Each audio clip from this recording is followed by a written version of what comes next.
Welcome Yo. to the CareerBuddy podcast. Today we're going to talk about what everybody. Let's start with a riddle. Okay. What is that thing? I am a thing. I feel like this is gonna go wrong. Continue. Everybody uses me, Uh-huh. but nobody wants to talk about me. What am I? How many letters? Because I can think of a few things. Like what? No, everybody. That's the best I can give. Everybody uses me, but nobody wants But to nobody talk wants to talk me. about me. Oh no, people fight when they talk about me. Okay, I know what you're talking about. What do you Money. Money. I Yeah. feel like I don't know if it's our African parents because when you're young and like maybe your uncles give you money and then your mommy says, "Oh, bring it, let me keep it for you," and then you go ask for your money, and they start reminding you of all like, I'm your mother. Yeah. I feed you, I Yep. clothe you, I do all these amazing things for you, and you dare ask for your money. I think that's where this problem started. That is the origin of this problem with asking for a raise started. As you can see, my tea, I'm really here to talk about money. It's like more money, less work. That's the The goal. And the truth is, at We're what not supposed to point- say that, but hey. more money, less work. Would you rather work like? God, okay, I don't think I should say that. I wanted to say, would you rather work like an ant and eat like an elephant, or would you rather work like an elephant? It's like we're promoting laziness. Yeah, exactly. Minimum Effort, maximum output. enjoyment. Minimum effort, maximum enjoyment. But for real though, asking for a raise is just like, what do you think that has to do? Is it greediness or is actually? Of course you? not. I mean, why not? For starters, right? Like, why not ask for a raise? The what's the worst that will happen? No. The worst that the employer will blow his top and remind you of The all worst the bad is things no, you've done. we don't have money, or you're not doing enough to ask for a raise, and then I'll tell you that actually I did this, and that. That's a nice way to put it. Yeah. Like, I mean, that's for an employer that is Reasonable. reasonable. Okay. But do you think that's how the conversation ends for most people? I feel like the minute you ask for a raise, It's like there's just this vibe. Yeah. There's But that's just the this vibe. more reason why you need to ask. But what do you think stops? Like, have you ever had to ask for a raise? And what are some of the things that you feel like can be an hindrance to doing that? I think fear, for starters. I think there's that employer-employee imbalance, right? And employees generally feel like they're at the bottom of the ladder. So you actually envision your employer on the roof, you're on the ground, and they're the looking sky. down. They're looking down on you. That's true. So already, it's like even the thought of asking. Do you get, like, some people will never ask? And I mean, I feel like money conversations are quite difficult, awkward. yeah. But And why? even outside work, Why? you would see a scenario, maybe you borrow your friend some money and it starts getting awkward, like you ask for the money. Yeah. But it wasn't awkward when this friend came to ask you to for- borrow yeah, their yeah, money. yeah, So yeah. I think it shouldn't be awkward talking about money. It shouldn't. Like, normalize. We should make a tweet. Normalize talking about money. What's the worst that could happen? I mean, it's a negotiation. Yeah. Exactly. What's the worst that would happen? Person would say, "Sorry, we can't afford to pay you Yeah. this." I feel Or, like if you feel like you need a raise or you deserve a raise, the least you can do is ask. don't shortchange yourself. Don't sabotage yourself by already saying no in your Yeah. head and be like, okay, they would say no anyway. Yeah, so and don't let me bother. if it's gonna get awkward after that, then maybe that's an indication that you're working in the wrong place. he said what he said. Yeah. I mean, so when you think about asking for a raise, I mean, you think it's a mind thing. What makes you feel like, okay, I deserve a raise at this point in time? What are the yardsticks for you? That I've been there for a while. Is it about the length of time? Okay, so this is assuming that I am good at my job and I, do even more than expected. Yeah, then you now add number of months or number of years. Come on, what did you as my employer expect? As in, my birthday is increasing, my age is increasing, surely. Well, I feel like you automatically said, I don't think it has to do with for how long you've been in the company. It's a factor. Because you could have been in the company for a long time and they're just tolerating you. No, but the fact that you've not fired me still means that I'm not completely useless. Right?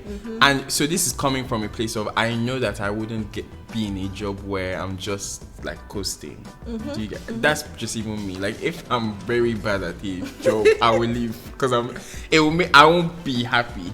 Because if every time I'm going home or whatever, I feel bad about my performance and everything, I won't be able to last. You. Yeah, of course, I can only speak from, this is you. I think for me, when it comes to like asking for a raise or even having like the money talk, whether with my boss or like a client, I think it's important to always have receipts. Oh yeah. Keep your receipts. Because it's one thing to go and say, oh, I need more money. Then it's another thing, because for some people, you have to prove it to them. Yeah. And there are cases whereby you're even in an organization, maybe let's say the senior marketing director or whatever leaves, and then you have to fill in that role, and then you're doing a good job at it, but they're still looking for a senior marketing director. I mean, you need to keep your receipts, because at that case, I mean, I had a friend who had something similar to that, and she had to fight for it. And I'm like, did you have to fight for it though? Like, you were getting the job done, results were like obvious, like in fact even better than the previous person's own role. You were managing the team, and then now you have to beg that they should make you the senior marketing director, and they're like, oh, go and apply the way others are applying. That's toxicity at its finest. And so I'm like, at what point, like, there's just that mindset of you have to demand, you have to push. But at what point does it become even disrespectful to yourself?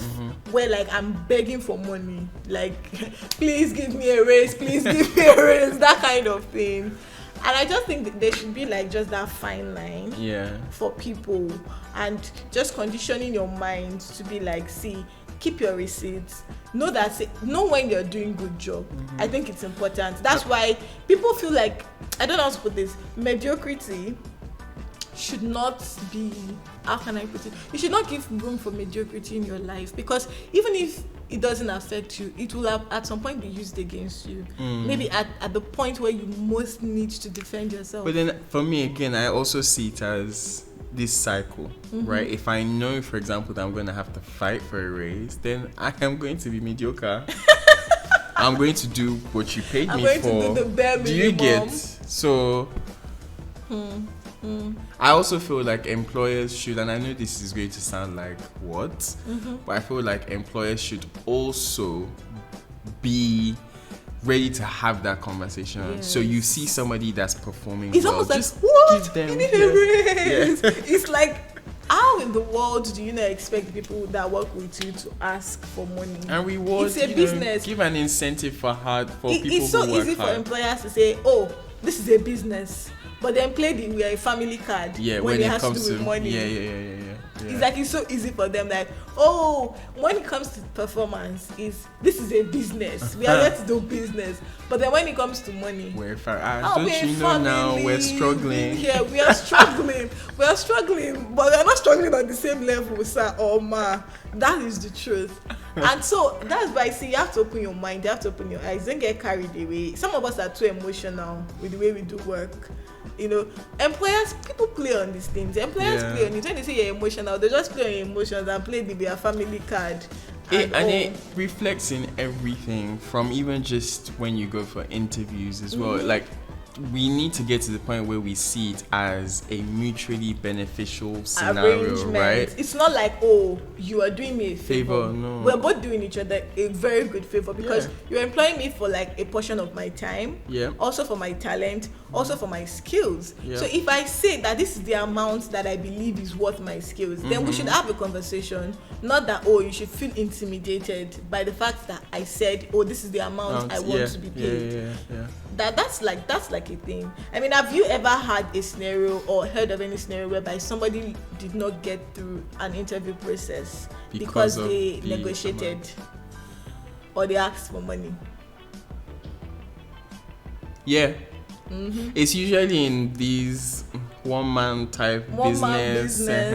Or like maybe even church, right? Because for them it's like your audacity. Are we talking church here? Yeah. I mean, I'm a church boy. So a lot of my friends kind of have worked in church organizations as musicians and things like that. And sometimes it's just the fact that you even came with a figure to ask for it's money. Like, how dare you know this is a church? And I mean, this is not even trying to like blaspheme. Church makes money. Yeah, of course. That is the truth. And if you feel like you need experienced and nobody in your church is volunteering to do it, and you want to hire from outside, it's a good thing. There's nothing wrong with that. But you should be willing to pay or at least negotiate. Have the conversation. Like it's not wrong. This is the thing. Like, when did it become a wrong thing to actually just talk about just? Like I said, I think it started from our parents. Like, when you talk about money and you ask for your money back, they kind of just instill this fear in you that you should never have to ask for your money because we are your parents and we've done so much for you, and so why are you asking for your money? And for the employers, like, why are you asking for money? I gave you a job. And there are millions of other people who are waiting. Looking for, so they're like, you can leave. Oh my gosh,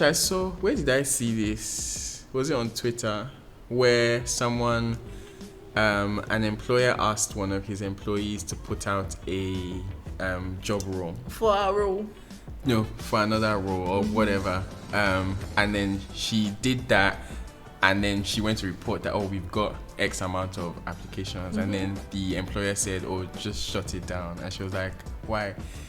Apparently the employer just wanted her to know that there are other people that are looking for jobs. So if you like, don't sit up or don't do what I say.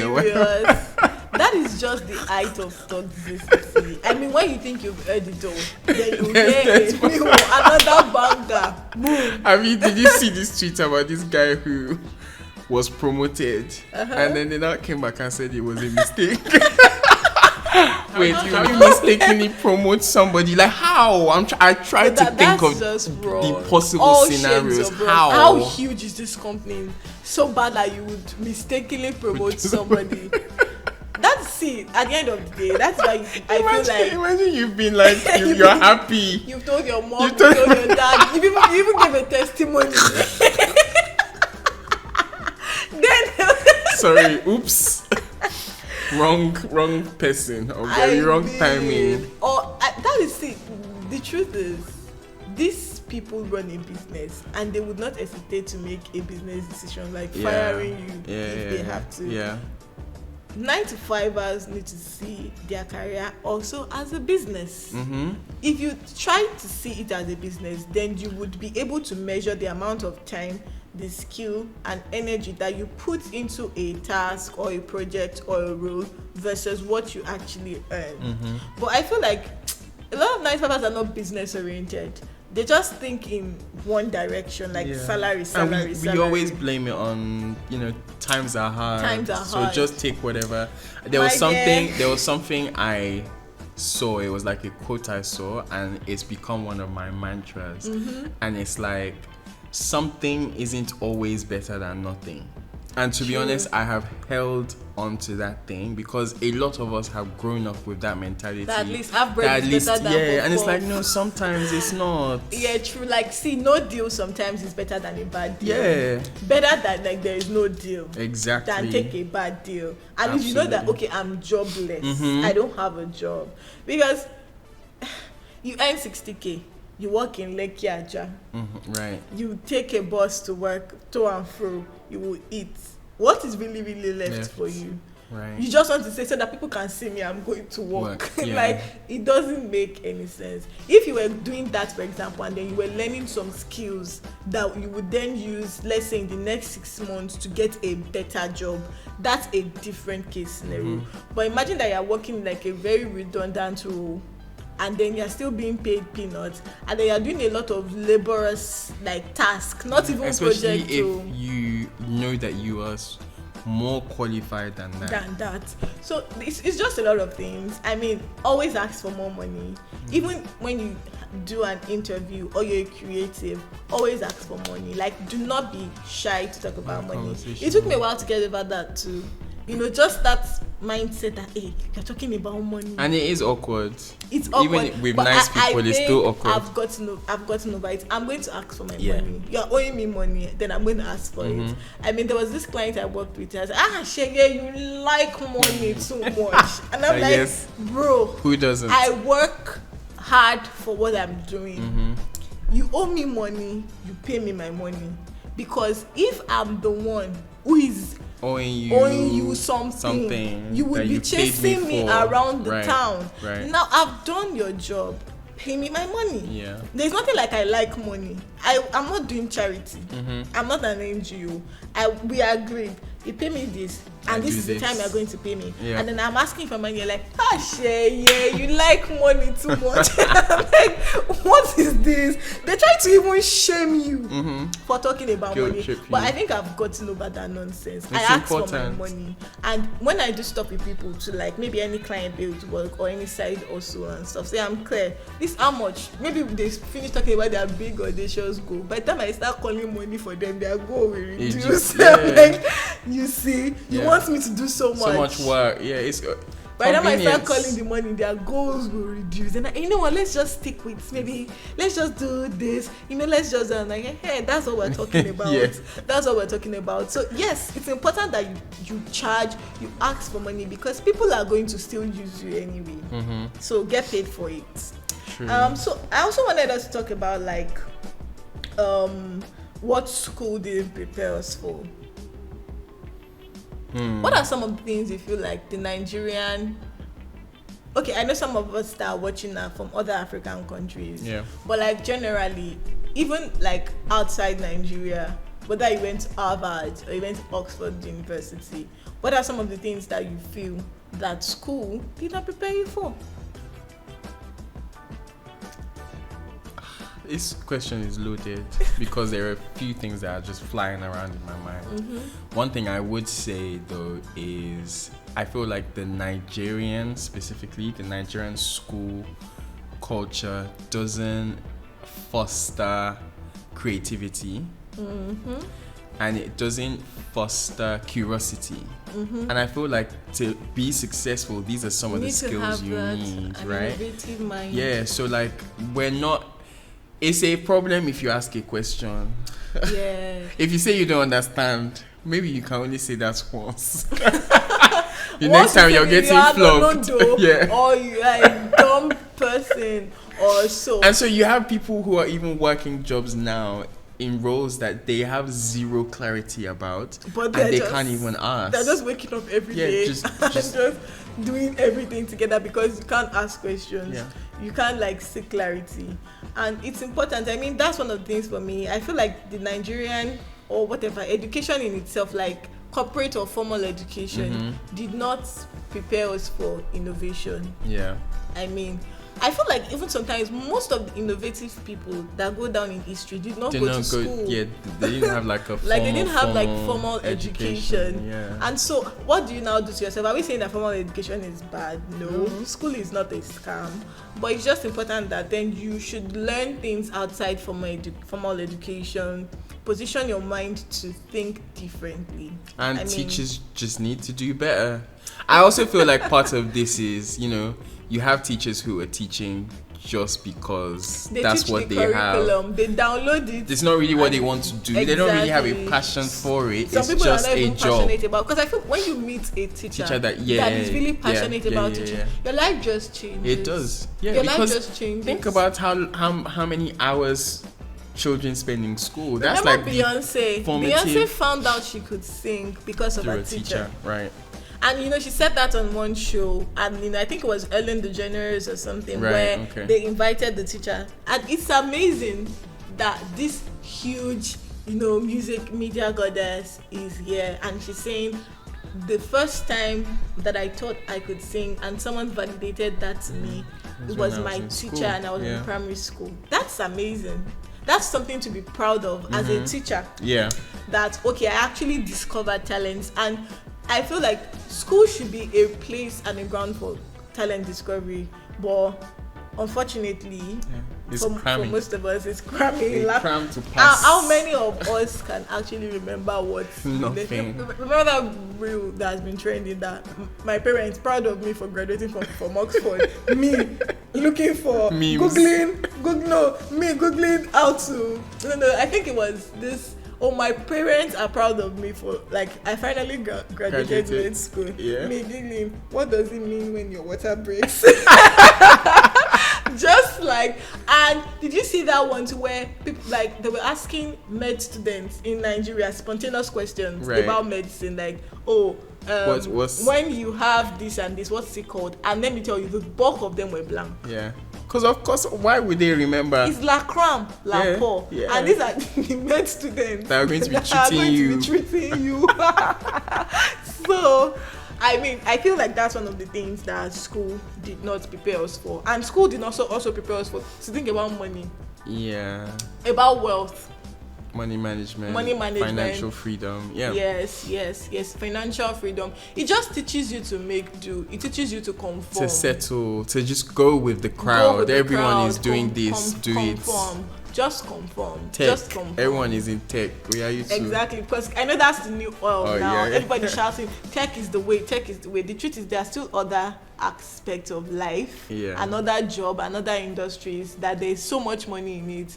But because you are a conformist, everybody feel like tech is by default. You're going to keep saying, oh, tech is the way. Maybe your way is not tech. Have you thought about it? I mean, there are people that are selling Pepe on Instagram now, and they've made so much money from selling pepper. So think about it. Tech may not, like tech in itself may not be the way. What is happening now is that yes, everything has gone digital. So in whatever field you find yourself in, you have to find a digital platform for it. It doesn't necessarily mean you have to be a developer, or you need to be a UI UX designer and all that. And I think that's what school doesn't prepare you for. So in all, all me I just have to say is ask for money. Let's talk about money. And anybody that shames you for talking about money, tell them to take paper to the mall and buy stuff. Like literally, tell them to take paper to the what do they call it, to enter bus or to buy fuel. The truth is we need money. Like, it's a legal tender. That's what you used to do a lot of things in life, and it's just important that you talk about money. Yeah, absolutely.